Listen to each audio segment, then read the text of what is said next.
Okay, let's dive right into this explainer. Today, we're unpacking a fascinating pattern where the financial history of 2008 might literally hold the key to understanding the sheer market madness we're seeing in 2026. We're going to look at the anatomy of a global economic collapse and ask a pretty uncomfortable question. Are we ignoring all the warning signs all over again? To start, I want you to imagine sitting in a high-end cafe in Gurgaon or South Mumbai today. Across from you is a trendy young professional just scrolling through a real estate app, and they turn to their friend and say, "Bro, property prices in Gurgaon just doubled in 6 months. I'm thinking of picking up a third flat on loan. It's free money." But what's really interesting here is the friend, the skeptic, sitting across the table. They don't even blink before replying, "Free money? That's exactly what they said in 2006. Ever heard of the Miami strip club indicator? Because here's the absolute truth. If it's too easy, it's a trap. Whenever people start treating the housing market like a zero-risk ATM, you are walking into a disaster. Which brings us to part one, the free money illusion. Let's flash back to 2006, right in the neon-lit streets of Miami. An investor is talking to a local dancer in a club, and she casually brags about owning 5 houses and a penthouse. Her logic? She says, "I don't need to earn much. I just go to the bank, say I want a house, and they give me a loan without even asking my income." That right there perfectly illustrates the total absurdity of the era. That was the peak of the subprime era. Think about it like giving a 100 crore loan for a massive Delhi mansion to someone who literally couldn't even pay off a basic car loan. Banks were throwing multi-million-dollar mortgages at people with absolutely zero creditworthiness, all based on the wild assumption that housing prices would just magically go up forever. The whole culture became buy, flip, profit, repeat. Brokers pushed zero down payments aggressively, inflating this massive bubble. We ended up with entire ghost towns of empty mansions. I mean, in the US, folks working minimum wage jobs suddenly owned 3 huge houses they never actually lived in. It got so crazy that some abandoned properties literally had crocodiles and snakes swimming in the unused backyard pools. So let's move to part 2, Wall Street's toxic stew. You might be wondering, how did the major banks hide this massive vulnerability from everyone? Well, in the kitchen of Wall Street, investment bankers basically acted like deceitful chefs. They knew these subprime loans were terrible, essentially like rotten fish. So to hide the smell, they chopped them all up and mixed them into this highly complex, fancy financial stew called a collateralized debt obligation, or a CDO. But a fancy name isn't enough, right? They needed the world to actually buy it. So these banks essentially paid the major rating agencies to stamp these highly toxic packages of junk with a glowing AAA rating. That stamp means an investment is supposed to be as safe as gold. And it worked. It completely tricked global pension funds into buying absolute toxic waste. Your everyday retirement savings were being tied up in this junk. Which leads us to part 3, the lone wolf's bet. While the whole world was partying, one guy sitting in a messy office started looking at the raw, unfiltered data. Michael Burry realized the foundational math was entirely broken. He said, "The math doesn't add up. The houses are empty, but the prices are soaring. It's a bubble." And he decided to make a massive, incredibly contrarian bet against the entire American housing market.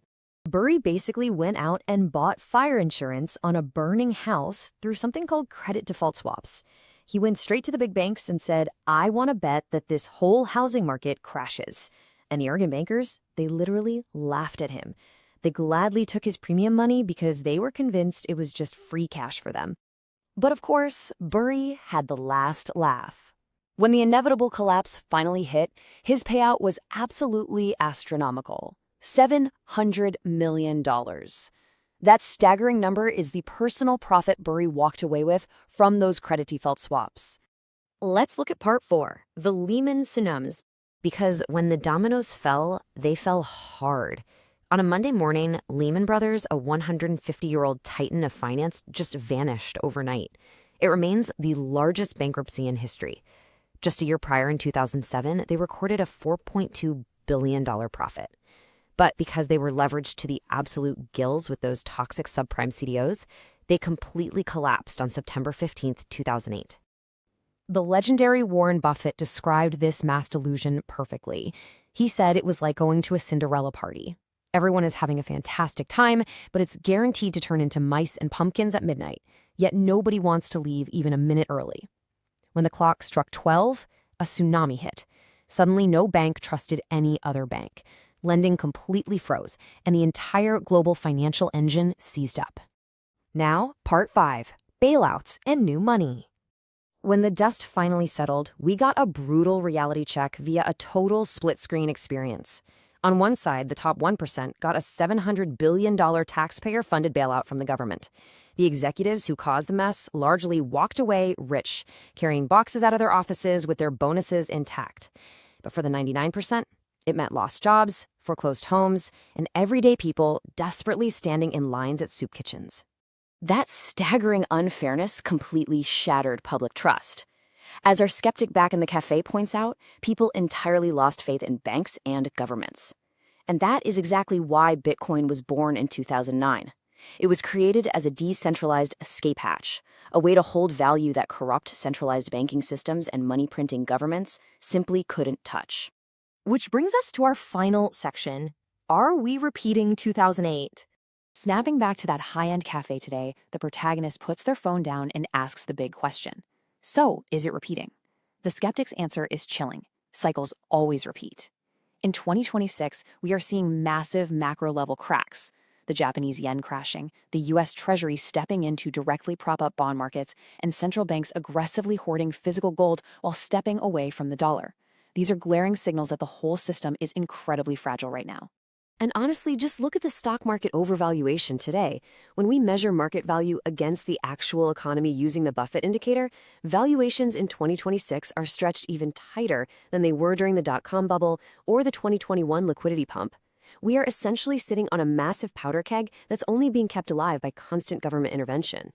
The ultimate takeaway from this explainer is to recognize the cycles. History might not repeat perfectly, but it definitely rhymes. When people start bragging about free money, remember the Miami strip club indicator. Don't wait until the Cinderella party turns into pumpkins at midnight. The best thing you can do right now is stay liquid and stay informed. So, looking at the easy money flying around today and the very real cracks forming in our global economic foundation, I really want to hear from you. Are we living in a bubble right now? Drop your thoughts down in the comments below. Thank you so much for joining me on this explainer, and I'll see you in the next one.